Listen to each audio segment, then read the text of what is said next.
ఫిబ్రవరి 21, 2024న సుందర విజ్ఞాన కేంద్రం ముందు ఎస్కేఎం రైతు సంఘాల జేఏసీ ఆధ్వర్యంలో నల్ల జెండాల ప్రదర్శన నిర్వహించారు.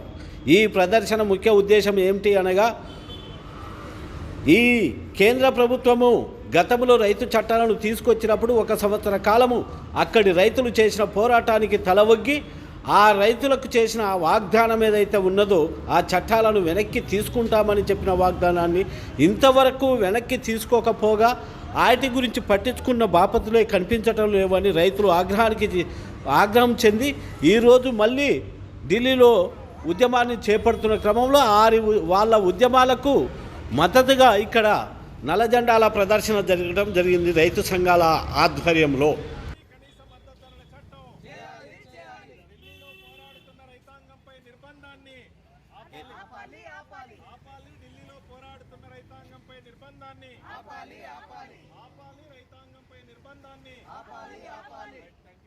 అందుకని ఈ కూటమిని రాబోయేటువంటి ఎన్నికల్లో ఓడించాలి. అప్పుడు మాత్రమే ఈ సమస్యలు పరిష్కారం అవుతాయి అనేటువంటిది ఈ వర్గాలన్నీ కూడా గ్రహిస్తూ ఉన్నాయి. అందుకని ఇవాళ మేము CITగా ఈ పోరాటానికి పూర్తి అండదండలు ఇస్తున్నాం. ఈ పోరాటానికి సంఘీభావమే కాదు, మేము ప్రత్యక్ష భాగస్వామ్యం అవుతున్నాం.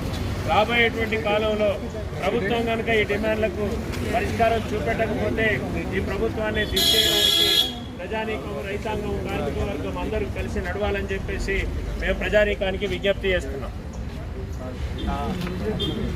సంయుక్త కిసాన్ మోర్చా రాష్ట్ర కన్వీనరు, తెలంగాణ రాష్ట్ర రైతు సంఘం కార్యదర్శి.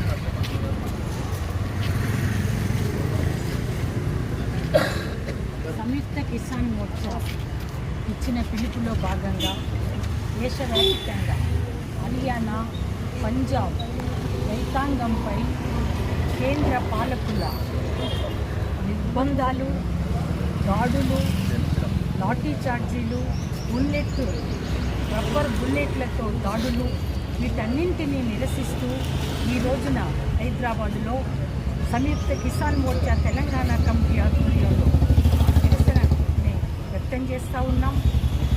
కేంద్ర పాలకులు ఇప్పటికైనా చర్చోపచర్చలు అన్న పేరుతో రైతాంగాన్ని మభ్యపెట్టడానికి ప్రయత్నిస్తున్నారు తప్ప, కేంద్ర పాలకులు రైతాంగం లేవనెత్తిన ప్రధానమైనటువంటి డిమాండ్ పంటల మద్దతు ధరలకు గ్యారెంటీ చట్టం చేయడానికి, రుణమాఫీ చట్టం చేయటానికి, విద్యుత్ సవరణ బిల్లును ఉపసంహరించుకోవటానికి ఎలాంటి ఆలోచన చర్యలు తీసుకోకుండా నేటికి మభ్యపెట్టడం ద్వారా ఉద్యమాన్ని అణచటానికి ప్రయత్నిస్తున్నటువంటి తీరు ఖచ్చితంగా ఈ దేశంలో నిర్బంధంగా, నిరంకుశంగా, పాశవికతతో పాలన కొనసాగించగలను అని నరేంద్ర మోడీ బీజేపీ పాలకులు అనుకుంటే ఖబర్దార్ సహించమని హెచ్చరిక చేస్తూ ఉన్నాం.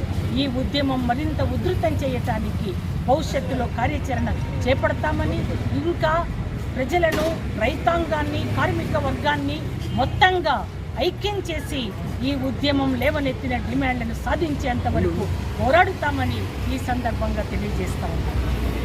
సంయుక్త కిసాన్ మోర్చా రాష్ట్ర కన్వీనరు, రైతాంగ సమితి రాష్ట్ర అధ్యక్షులు వెంకటయ్య గారు. సంయుక్త కిసాన్ మోర్చా ఈరోజు దేశవ్యాప్తంగా నల్ల జెండాల ప్రదర్శన జరుగుతున్నది. ఈరోజు వ్యవసాయ చట్టాలు తీసుకొచ్చి రద్దు చేసుకున్న సందర్భంలో ఇచ్చినటువంటి హామీలను అమలు చేయకుండా నాటుతున్నది. దానికి నిరసనగానే ఈరోజు 13 నుంచి ఢిల్లీ సరిహద్దులలో పోరాటం జరుగుతున్నది. ఆ పోరాటాన్ని అణచడానికి కేంద్ర ప్రభుత్వం తీసుకొస్తున్నటువంటి నిర్బంధాన్ని వ్యతిరేకిస్తూ ఈరోజు నిరసన దేశవ్యాప్తంగా జరుగుతున్నది. కాబట్టి ఈ దేశంలో పండించే వారికి ధరలు లేవు, దున్నుకునే వారికి భూములు లేవు. కాబట్టి ఈ డిమాండ్ల కొరకు దేశవ్యాప్తంగా రైతాంగ పోరాటాలు ఉధృతమవుతున్న సందర్భంలో దేశవ్యాప్తంగా ఉన్నటువంటి ప్రజలు, ప్రజాస్వామిక వాళ్ళు అందరూ ఐక్యమై ఈ నిరసన పాల్గొని దేశంలో జరుగుతున్నటువంటి రైతాంగ పోరాటాలకు మద్దతు ఇవ్వాలని తెలియజేస్తూ ముగిస్తుంది.